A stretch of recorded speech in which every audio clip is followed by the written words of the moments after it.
from the Joe Flynn Show, and I am here with Marylin Burns. Hi, Marylin Burns. How you doing tonight? Hey, Priscilla. Good to see you. It's been very good to meet you. It's been lovely to meet you, and I really like your T-shirt. Yes, I know. My T-shirt, and the story behind it is I met Edwin Neal. He had this portrait with the whole cast of the original Texas Chainsaw Massacre and their signatures. It's almost like a family portrait. And he had it as a picture framed, and the next thing I know, a year later, he had T-shirts made, and I said, I gotta have one of those. But I'm excited tonight because I'm finally meeting Marylin Burns, and the more cast members I meet from the original Texas Chainsaw Massacre, the happier I become because I have so many questions about the making of that movie. Oh, my goodness. Well, it's good to have you, and it's good to be here. So, first of all, when you read the script and became involved with this movie, were you a horror movie fan? Oh, definitely. I was one from a little girl. I always went to Saturday morning and caught the horror movies, definitely.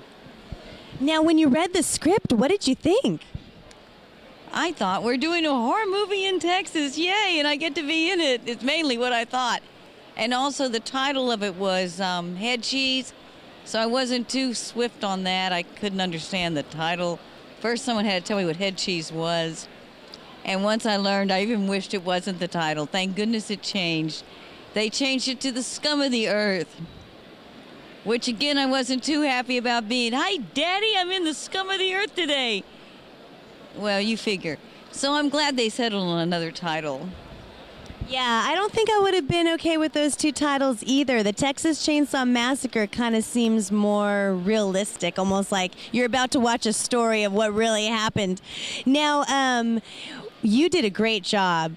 Very, very convincing. I mean, everything in that movie seems real. What were the conditions like from an actress's point of view? Was it hot? Was it miserable? Was any of that affecting you? Why, of course, it was hot. It was miserable.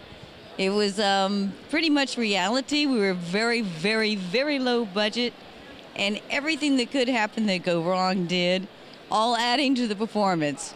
The heat, the stench, the long hours, the impossible shoot, everything all helped to make it what the movie is.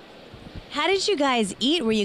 Did you guys ever starve, or did you guys were able to take a lot of food breaks? Was it catered? Because I know a lot of shoots are catered nowadays. The soundman's wife, she was a delicious cook, and she catered the food. However, like during the dinner scenes, no one could eat anyway.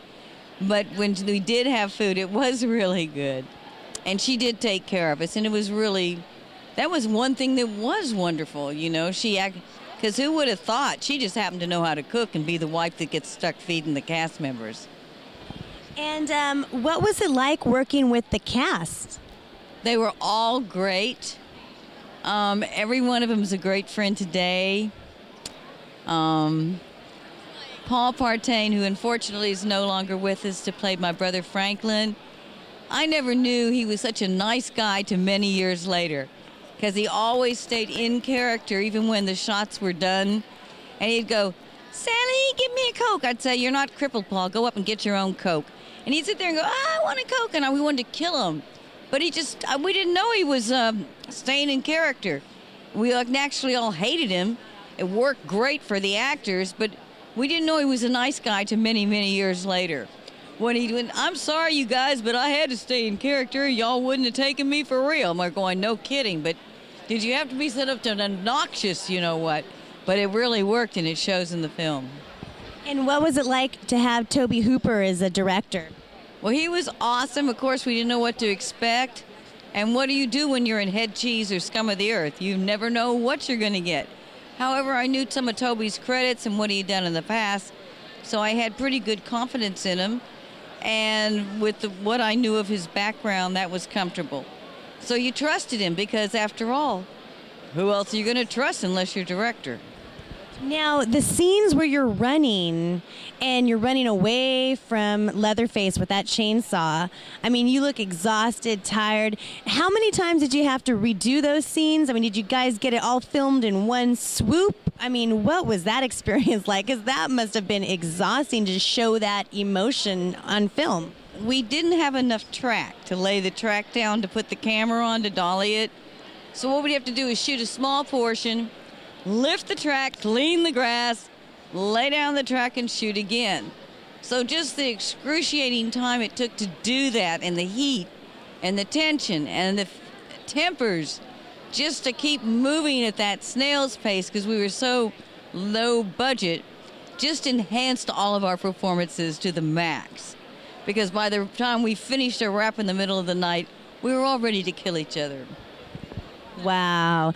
And now, the movie afterwards and the attention and the reputations that it got and what the audience thought and what the people thought, how was your reaction with that? Did you anticipate any of that? What did you think of everyone, and what their thoughts were about it afterwards? Oh, I thought it was wonderful. I was so grateful. People loved it, but then there were a lot of people that absolutely hated the movie. I think Rex Reed came on and said it's something like the most marvelous picture, best horror movie of all time.